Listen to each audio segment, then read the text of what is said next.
कहानी की शुरुआत में हम देखते हैं कि ढोल वाले के भेष में आया सूरज गुलाब सिंह का असली चेहरा सबके सामने लाने के लिए एक जबरदस्त प्लान बनाता है।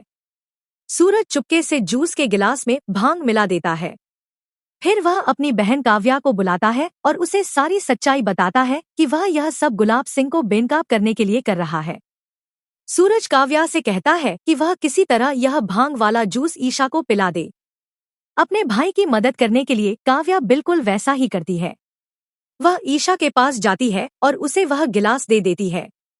ईशा बिना कुछ सोचे समझे वह भांग वाला जूस पी लेती है। जूस पीने के कुछ ही देर बाद ईशा पर भांग का असर शुरू हो जाता है। उसका सिर चकराने लगता है और वह नशे में लड़खड़ाने लगती है। तभी वहां सूरज और बंटी आ जाते हैं। बंटी ईशा को गिरते हुए संभाल लेता है। सूरज तुरंत बंटी को इशारा करता है कि सामने स्टेज पर माइक रखा है, ईशा को किसी तरह वहां तक लेकर चलो।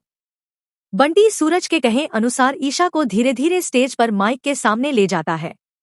स्टेज पर आते ही नशे में धुत ईशा हंगामा शुरू कर देती है। भांग के असर में उसे कुछ समझ नहीं आता और वह माइक के सामने खड़े होकर अचानक गाना गाने लगती है और बीच बीच में जोर जोर से हंसने लगती है। नीचे खड़े मेहमानों को समझ नहीं आता कि ईशा को अचानक क्या हो गया है।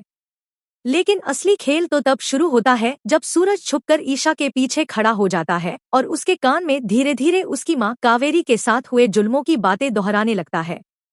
सूरज की बातें सुनकर नशे में होने के बावजूद ईशा को वह सारा दर्द और गुलाब सिंह की वह खौफनाक सच्चाई याद आने लगती है। उसे याद आ जाता है कि कैसे गुलाब सिंह ने ही उसे सूरज को छोड़ने पर मजबूर किया था। अब ईशा को सारी बातें याद आ जाती हैं। सूरज तुरंत चुपके से माइक का बटन ऑन कर देता है ताकि ईशा की आवाज पूरी हवेली के स्पीकर्स में गूंज सके। ईशा अचानक गाना बंद करती है और सभी मेहमानों के सामने माइक पर चीखते हुए कहती है कि आज होली का इतना खुशी का पर्व है, लेकिन इस गुलाब हवेली में एक ऐसा शख्स मौजूद है जो मेरी माँ की इस हालत का असली जिम्मेदार है, और वह कोई और नहीं बल्कि मेरे अपने पिता गुलाब सिंह है। यह बात स्पीकर्स पर गूंजते ही पूरी हवेली में सन्नाटा छा जाता है। आरव और बाकी लोगों के होश उड़ जाते हैं।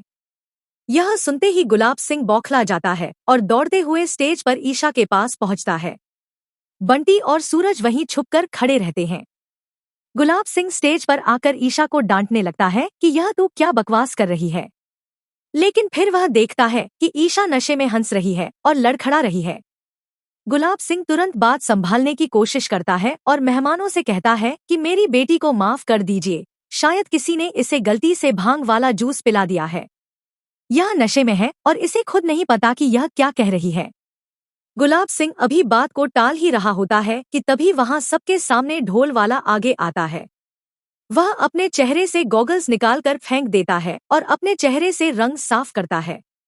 ढोल वाले का असली चेहरा देखकर गुलाब सिंह की आंखें फटी की फटी रह जाती हैं, क्योंकि वह कोई और नहीं बल्कि सूरज होता है।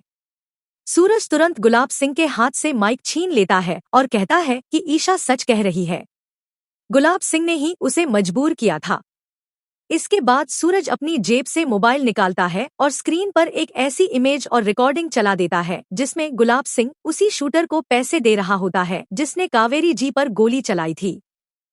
वह रिकॉर्डिंग देखते ही पूरे परिवार के सामने गुलाब सिंह का असली और घिनौना चेहरा बेनकाब हो जाता है। सबको समझ आ जाता है कि गुलाब सिंह ने ही अपनी पत्नी कावेरी को मारने की कोशिश की थी। अब देखना यह बेहद दिलचस्प होगा कि अपने सारे राज खुलने के बाद क्या गुलाब सिंह खुद को बचाने के लिए कोई नई खौफनाक चाल चलेगा।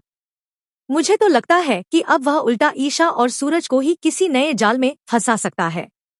अगर आप जानना चाहते हैं कि आगे क्या गुलाब सिंह सच में पकड़ा जाएगा या फिर कोई नया खतरनाक ट्विस्ट आने वाला है, तो अभी चैनल को सब्सक्राइब करें, वीडियो को लाइक करें और कमेंट में जरूर बताएं कि आप किसका साथ दे रहे हैं, सूरज का या गुलाब सिंह का। मिलते हैं अगले धमाकेदार अपडेट।